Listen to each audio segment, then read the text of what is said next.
So this is the second week dealing with the heart of a child. It's in our parenting series as a church, and it's actually the second topic. The first topic was kind of just opening up everything, and this second topic we're trying to understand what our children are like deep down. And what we know is that we were born under the curse of sin with sin natures, and we must therefore be very cautious about guarding our hearts and discerning. Okay, so if sin pours out of my lips, where did that come from? It came from my heart. If sin comes pouring out of my children's lips, where did that come from? It came from a sinful heart.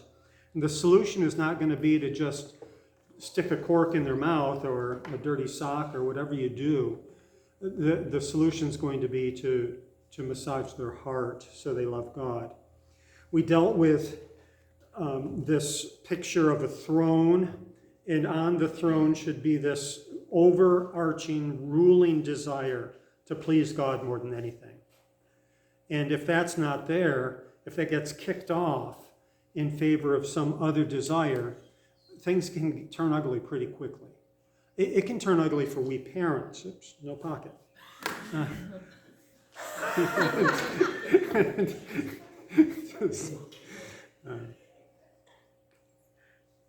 We parents sometimes are the ones who start the whole thing.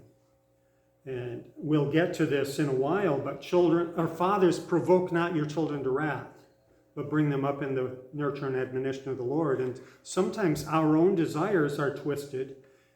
It's not pleasing the Lord that's on the throne of our hearts, and we're driving our kids to do something that they shouldn't be doing, but yet we're willing to get angry about it. So we talked about that some, about the ruling desires of our hearts. How to tell if this has actually been elevated to the place, this desire has been elevated to the place where it's taking the place of pleasing God. And the two questions we ask is the child responding sinfully if they don't get it? So they want their sister's toy, and they go to take their sister's toy, and the sister says, no, this is my toy, you can't have it. And if they then throw a fit, you know that this was a ruling desire over and above pleasing God. And then the other question we can ask is first, are they responding sinfully if they don't get it? The other is, are they willing to sin in order to get this thing? Are they willing to lie to mom or dad? Are they willing to steal to get this thing? So are they willing to sin in order to get this desire? And those are ways that we as parents can tell in our own lives, and we can tell with our children as we patiently work our way through life with them, training them to please God and love God. So now we're on the top of the next page, John chapter 12, verse 42.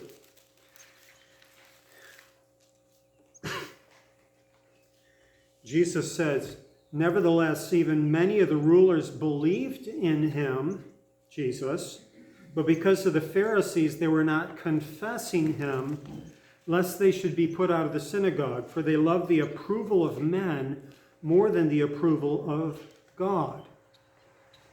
Notice, this is people who Jesus has been teaching, and many of these, probably many of them were Pharisees, Sadducees, and it says many of them believed in him. So they're looking at Jesus and say, I think he's got something. I think he's who he says he is. But they didn't dare say anything. They didn't dare act that way because primarily they loved the approval of men rather than the approval of God. Now, it's very possible that our children will do things just to please us, not to please God, just to keep us off their back rather than to please God. And that's something to watch out for. Just because our child is not getting in trouble doesn't mean they're wanting to please God. They're wanting the approval of men. The other approval of men is often their peers. They want to please their peers, and that can get them into trouble as well. So fear of men, this visible religion rather than a heart change, wanting to please people rather than wanting to please God, all of those come in. Some examples of this. One is Johnny has been told that he is to always make his bed before breakfast. Johnny, make your bed. You got to make your bed before you come down to breakfast. So mom desires or finds out today that Johnny's bed hasn't been made. Is it laziness? Is it distraction? Do I know all the facts? Did Dad ask Johnny to do something and Johnny wanted to obey Dad, so Johnny went and obeyed Dad? So how do we get to the bottom of that? And that, whatever got in the way may be different under different circumstances. I can't get the wrinkles out. I don't think we have any military people, do we? So the military people I've been around, the most recent was Selena Cowland. Do you remember her? Sean and Selena, they're pastoring in Harrington, but they used to come over from North Conway and speak. Selena, before she was a believer, I believe it was 8 or 10 years, she was a military police. I mean, she was just rigid. Well, one of the things you have to learn within the first day or two is how to make your bed so the quarter will bounce on it. And that's not easy. The next thing you have to learn is how to polish your shoes so you can read a newspaper in the reflection of it. You know, there's a lot of those types of, and it was too hard. And I think we are there as parents, and so often our children are there. I'm sick of cleaning my room. Jenny doesn't have to make her bed. You know, my friend doesn't have to make hers. So I want life to be easy. I want to be in control. I want to be in the same situation my friend is in. This comparison type of thing. A third thing, Dad asked me to help in the basement with leaking pipes right away. Okay, there's a positive thing, isn't it? That's very probably not something that got in the way of him wanting to please God. So you're asking questions. You're just trying to discern what happened. I'll get to it. I just have to finish this next level on my video game first. Now we got a problem, don't we? So we're working all of that. We have this chart down in the middle of the page, and you have to try to help Johnny understand how his desires led him to do the wrong thing, and that will help him in all of his life. And we're trying to just lay out, hold up the mirror for Johnny to look at, and help Johnny to understand how he got to where he's at right now. So on the left side of this chart is the truth that was rejected, and there's submission and authority, and as you think about the truth they reject, in the middle is the idol they might have, this thing that's on the throne of their heart other than God. They want to be in charge or something like that. But then their behavior, and the behavior is what we see first, isn't it? Johnny hits his sister. Johnny doesn't make his bed. We see the behavior. So we're starting on the right-hand side with the behavior. So the child says to the parent, "Don't touch me." Oh, wait a minute here. Something's not right. For Johnny to tell mom or dad, "Don't touch me." The child may want to be in charge. The child may want to do what he wants to do, and mom or dad touching him kind of establishes authority. And then the child may have to learn this authority and truth and submission to their parent. So, say on the right-hand side, child didn't do his homework, and you work your way to the left. He wanted to please his peers. His peers asked him to come out to play ball with him. Or it was too hard, so he just wanted to do something easier. You got to ask the questions to get to the bottom of where we're at.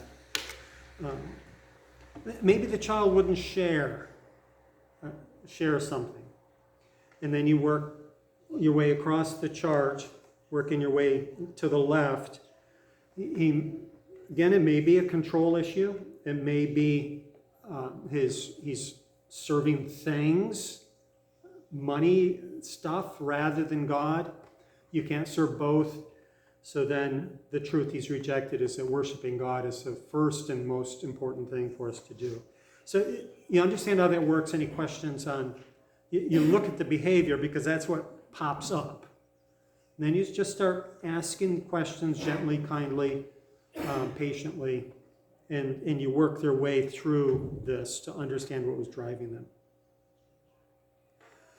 Okay, so the second main point, the first main point was just trying to understand the child's heart, and that was last week and then so far this week. The second main point, what kind of home shapes the heart?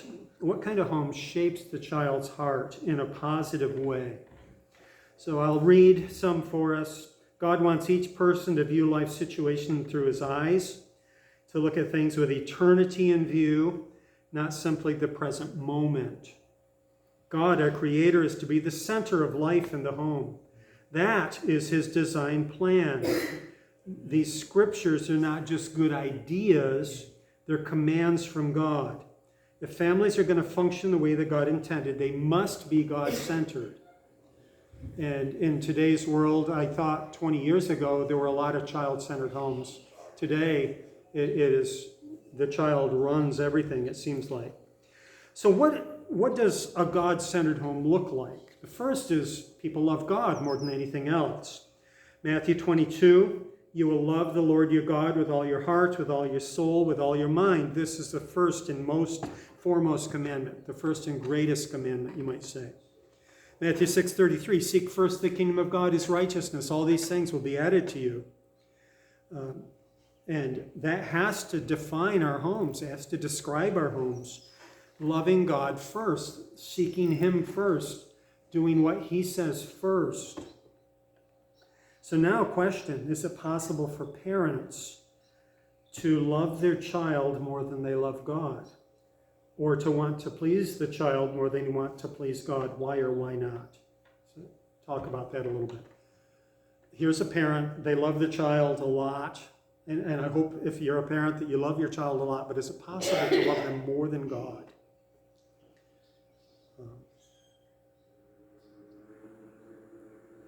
Kevin, yeah.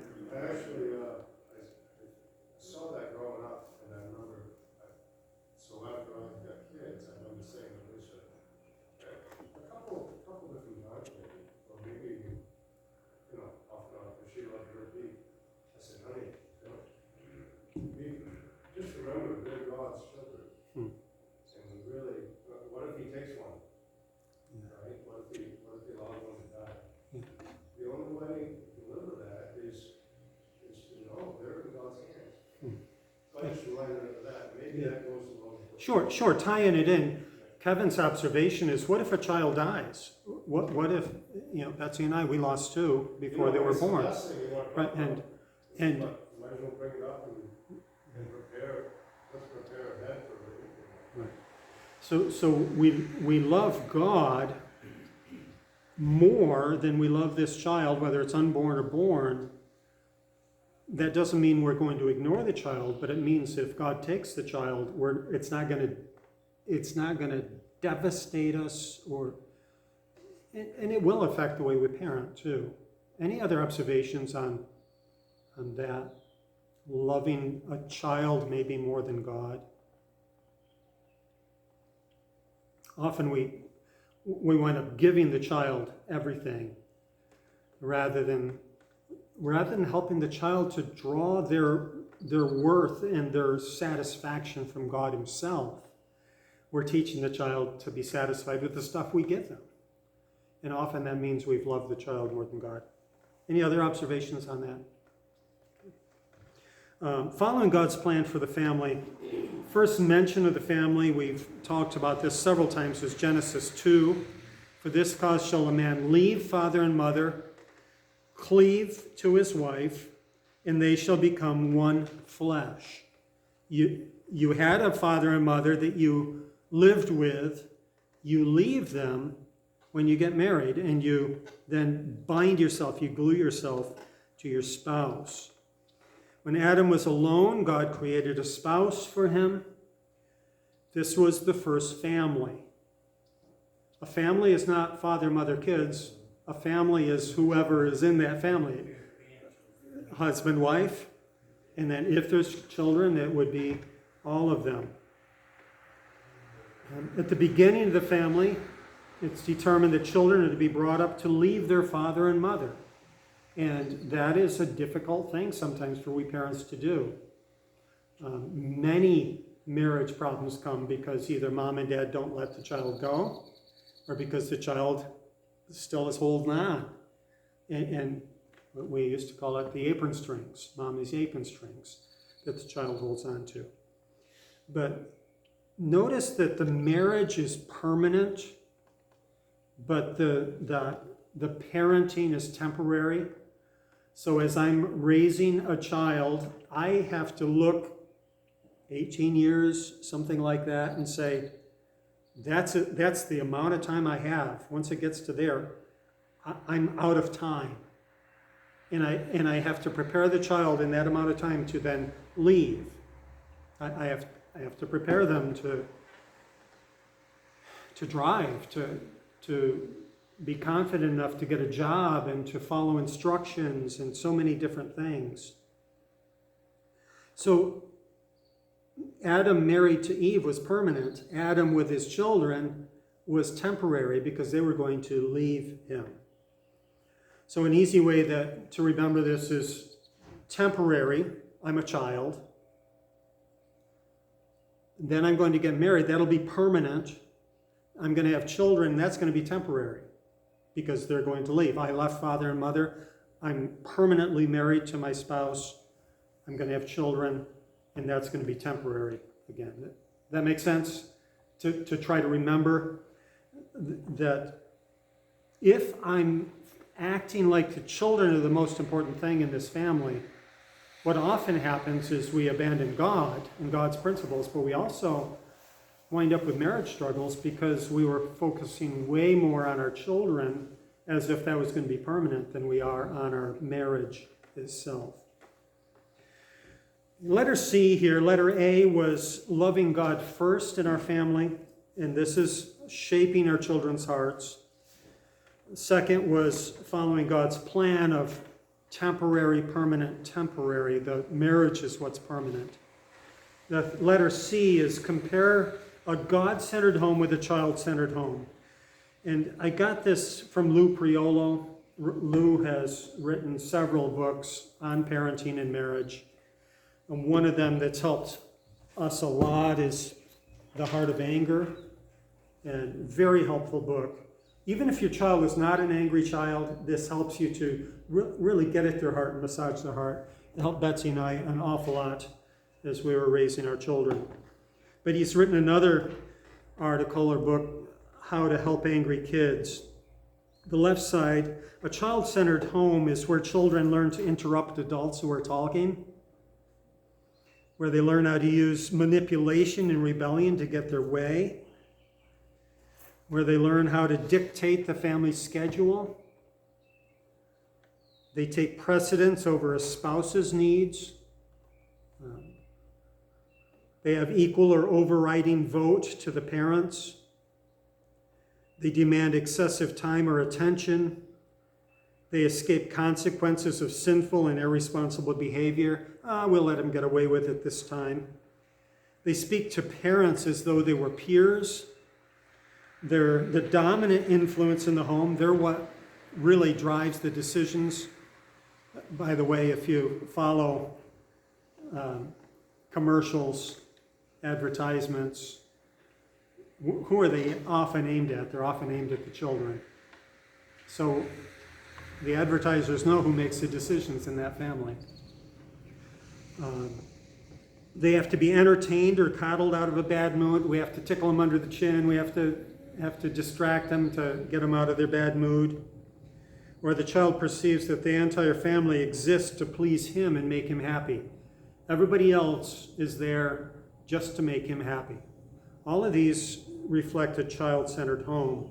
A God-centered home is where children learn to know the joy of serving others, getting up in the morning and learning how to serve mom, how to serve my brother, how they learn to cheerfully obey the first time. They learn to not interrupt parents. They learn not to manipulate others.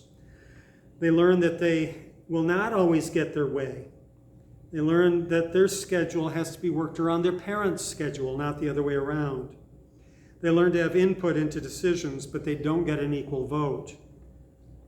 They learn to understand their parents have other God-given responsibilities. They have to go to work. They have to do other things.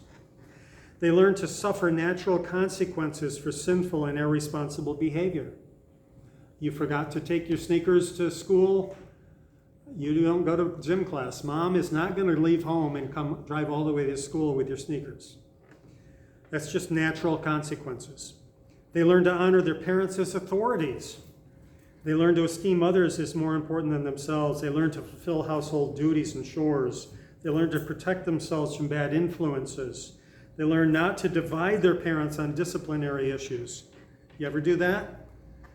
Dad says no, so you run to mom. What you're actually doing as a child is you're trying to divide the parents. They learn to not be more intimate with either parent than the parents are with each other. I think we've all seen this, haven't we? Often it's mom with son and daughter with dad. Not always, but often. And there's this close relationship, which is good, but when it becomes closer than the spouse, now we've got a problem. Children naturally, sinfully, know how to do this, know how to divide their parents in this way. The child perceives that the husband is the head of the family, the wife is submissive to her husband, and that their relationship, the parents' relationship, is more important. Yeah. I just was going to say that when Georgia was born, and go to mom, and mom would say no, because dad wasn't aware of it. Yeah. She'd come to me and be like, well, let's check with mom. Yeah. And see, let's. Yes. compare it. Perfect answer. Yeah. Good. Very, very good illustration. So, child goes to mom, doesn't get the answer they want, go to dad, let's check with mom. So we make sure we're together on that. Now, the other part of that story is sometimes one child, if there's more than one child, sometimes one child has got the parent wrapped around their finger, and we had one of those. So the other children would send that child, go ask dad if, and that was a reflection of a child-centered home at that point, or at least a dangerous signal. Anything else, observations about how to train your child and children, and then how to live out a family that has God first? Any other comments on that? I mean, there's so many things. Parents want their children to enjoy life. Parents want their children to do extracurricular things, maybe. But I knew very early on that the farm was a very labor-intensive family business. And if I were to then schedule all of my evenings with sports at school, I knew if I wasn't there, somebody else was having to do my work for me. And those are decisions that I had to talk through with my parents to say, how much should I be away? And negotiate with the parents rather than me just dictating, I'm in basketball, you have to let me go. And that isn't necessarily a good reflection of a God-centered home. Okay, next page. Practical applications of this. What does this look like in our lives? Grandparents talk about spoiling the grandchildren. I know we do. Yeah, we get to borrow the grandkids and spoil them for a week. But we try to understand what mom and dad want for each child, and then we try to support them with it. But in what ways might a grandparent be training a child to be self-centered? In what ways may a grandparent in some way be sabotaging what the parents are trying to do? Parents have probably experienced this. But how might a grandparent sabotage? Dick? One way I believe would be if a grandparent was allowing children to do in their home what they know the parents were not allowing in their home. Yeah. Or allowing a child to get pretty much what they want, even when they know it's something they probably shouldn't be doing. Like, for example, maybe they get so much time to be able to play with something or do something at their home, but those kind of things like that. Wanting to get the grandchild to really want to spend time at their home, and I think that's the rub. You get that point where the grandchild wants the child to be wanting to come and spend time at their home, and they do things, maybe, I don't think they do it deliberately, but they do things that actually undermine what the parents are trying to do at home. Okay, So grandparent wants to have their grandchildren visit. The grandparent knows the child can't do this at mom and dad's. So we're going to bait the grandchild by allowing them to do these things. And you can negotiate with a parent as a grandparent. Say, I know that you don't give your child chocolate. Can I give them one piece a day while they're with us? Negotiate. So yeah, you can have special things at grandma's house, but negotiate on it. Anything else? How might a grandparent be sabotaging a parent? Kevin. Well, it's never, they should never talk down about the grandkids' parents. Ah. And some parents have a bad relationship with their kids. Hmm. I'm thinking of Lisa's mom, Yeah. things like that. Hmm. It's terrible, it's just awful. So talking down on your children to your She didn't do it with our children. Right. With Lisa's older sister. Yeah. Right, so that's a very possible way that a grandparent might undermine. I don't know why your parents make you do that. Undermining the parents' decisions. Yeah, that's a very good way. I say a good way. It's a good way to undermine. Yeah. So not giving them any chores. They have to make their bed at home, but they don't have to make their bed at grandma's. They have to do dishes at home. They don't have to do dishes at grandma's. Things like that. Okay, in homes where there's been a divorce, custody issues, consistent discipline between the two homes is desperately needed. And then if you look over the child-centered home chart, often those child-centered home things show up in a situation of divorce or a split home. There's manipulation. Mom doesn't let me do that, or mom lets me do this, and mom might not, but you're manipulating the child. So many things that might show up there in a split home. Any comments on split homes? I think we've observed. Then kind of private questions. What characteristics of the child-centered home do you see in your own family? And what changes do you need to make?